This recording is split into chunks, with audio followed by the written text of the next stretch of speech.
All right, shalom, shalom, shalom. First, when I give honest God's praise is due to Yahweh, Bashem, Yahushua, Bashem, Kakadash, double honest personnel, this great millstone, a piece of Akim that's doing this work on the folk on the earth. I'm Brother Wild from the GMS Detroit camps. And so I'm going to show you this video. People are having their, that really need a SNAP. They're having their benefits taken away. But also, this is Bible prophecy. We at the time of the famine of food being used as a weapon. Okay, uh, you know, almost the same as famine of the word of prophets no longer being out there. But this famine I'm talking about is a famine of food. And how it's going to be hurting a lot of people. Okay, and people going to lose it and going to snap. But I got a couple of clips I'm gonna show, and we'll get to some scriptures. Let me go ahead and play it. Right now, two federal judges ruling the Trump administration must continue to fund the SNAP food aid program using contingency funds during the government shutdown. Those benefits were set to be suspended starting tomorrow. Michigan has already joined several other states in a lawsuit against the Trump administration, accusing the Department of Agriculture of illegally suspending the benefits. Where Congress has clearly spoken to provide that SNAP benefits should continue even during a government shutdown, the USDA does not have the authority to say otherwise. These cuts are coming on the backs of rising inflation, higher grocery bills, and soon a dramatic increase in healthcare premiums. And it's also following record cuts to our food banks, who work day and night to ensure that no one in our communities goes hungry, and who will be in even more demand than ever come tomorrow. Well, today's ruling, which ordered the government to use contingency funds for SNAP payments, are likely to face appeals. Last year, SNAP provided assistance to 41 million people nationwide, around 1.4 million of them here in Michigan.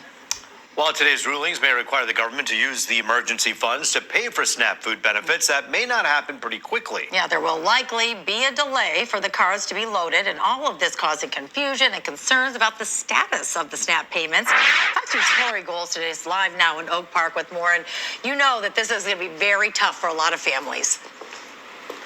Yeah, absolutely. We could be looking at an inevitable exigency here, where we're basically walking towards an emergency status, and already you're seeing leaders of communities trying to figure out what they're going to do. Mayor Mike Duggan has authorized $1.75 million in the event that SNAP benefits aren't restored. But again, that's just a contingency, like the contingency fund that we were referencing in that previous story leading up to this.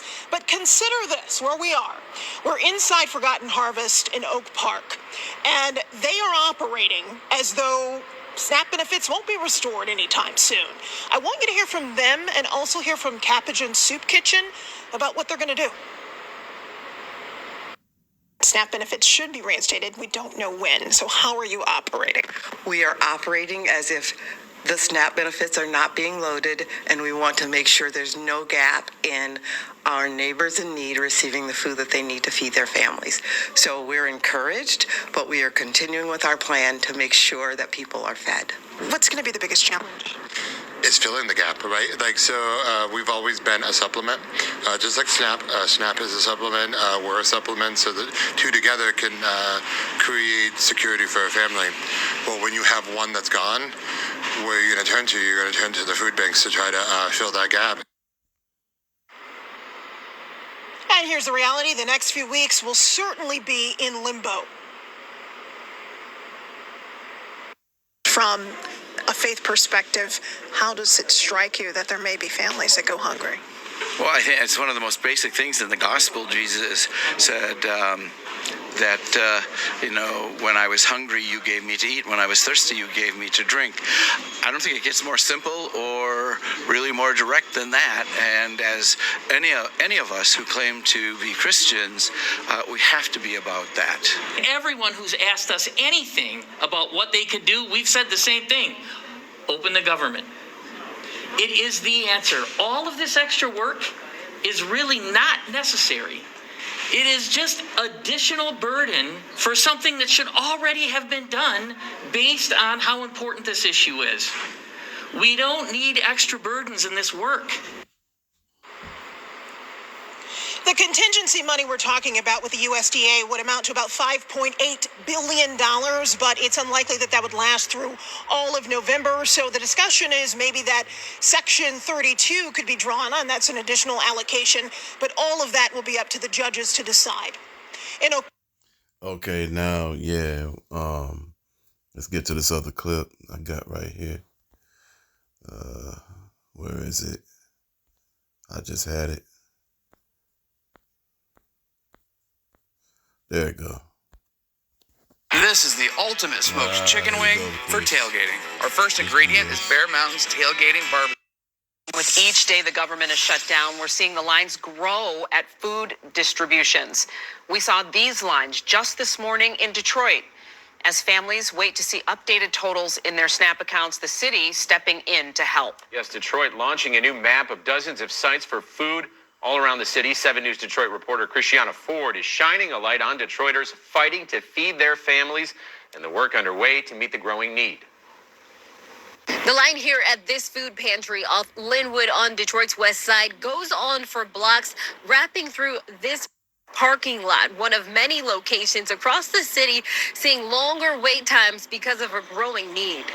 I'm just going through the line and making it happen, keep it moving. Sonia Wilkins got up bright and early Tuesday morning to get in line at the New Bethel Baptist Church Forgotten Harvest Mobile Pantry, waiting hours to get to the front. Oh, thank you. I got to be out here doing the footwork for my family, which is 2 houses, and I will do that.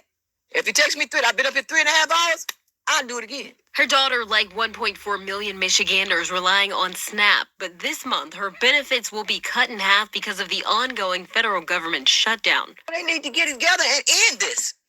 Put these food back in these babies' mouths. Local food banks and pantries say demand was already up this year, but since the shutdown, lines have been even longer. It was a lot of people, man. It just what broke my mind. The line here extending down Linwood and wrapping around the parking lot, not including those that showed up on foot. Today, I think we're somewhere around 300 people today, maybe a little bit more. Normally, it's right around 250. As politicians work to figure it out, the city of Detroit is investing $1.75 million into food banks and unveiling a new website. This is now live at DetroitMI.gov. You can see the 85 sites. Some are open 1 day a week. Some are open 5 and 6 days a week. And so you can go onto the website, click on the one in your area that's closest to you. Since putting out a call for volunteers Friday, Mayor Duggan says more than 800 people signed up to help at pantries like this one across the city. In Detroit, politics has to step aside while we take care of the needs of our residents. I'm very happy with that. I'm pleased with that. And I just hope they keep up the good work. We have a link to Detroit. Okay, hey, they, look, these politicians are not for the people, all right? They, they really not. But hey, because here's the thing, they're gonna weaponize this food, and set up that MOTB, and that's that's Bible prophecy.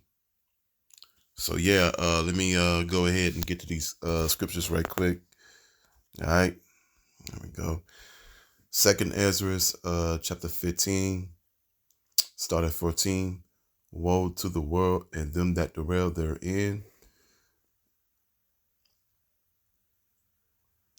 For the sword and their destruction draweth nigh. One people shall stand up and fight against another, and swords in their hands. Okay, hey, and that's coming, because hey, you think these people out here gonna keep wanting to go through lines and this and that, hey, they about to go buck wild out here, in a minute. It's coming. Reading on, for there shall be sedition amongst men, and invading one another, they shall spare none. Regularly that they regardless, they're kings, neither princes, all right, your politicians, all right, people ain't gonna care. And to the control of their actions, they shall stand in their power. Okay. A man shall desire to go into a city and shall not be able. Okay. The next one, for because of the pride of the city shall be trouble in the houses, they shall be destroyed, and man shall be after. Okay. A man shall have no pity upon his neighbor, but shall destroy their houses with the sword and spoil their goods because of the lack of bread and for great tribulation. So yeah, like, hey, people gonna be breaking into people's houses for food, and then on top of that, if they ain't got the food, they'll be the food, because cannibalism, you could say, is coming back, So yeah, this is pretty much a famine of food. Okay. Hey, that's the time we in. So with that, I'm gonna give honest God's praise due to Yahweh, Bashem, Yahushua, Bashem Kakadash, double honors and personnel. There's a great millstone, a piece of Akim that's doing his work on the four corners of earth. Shalom.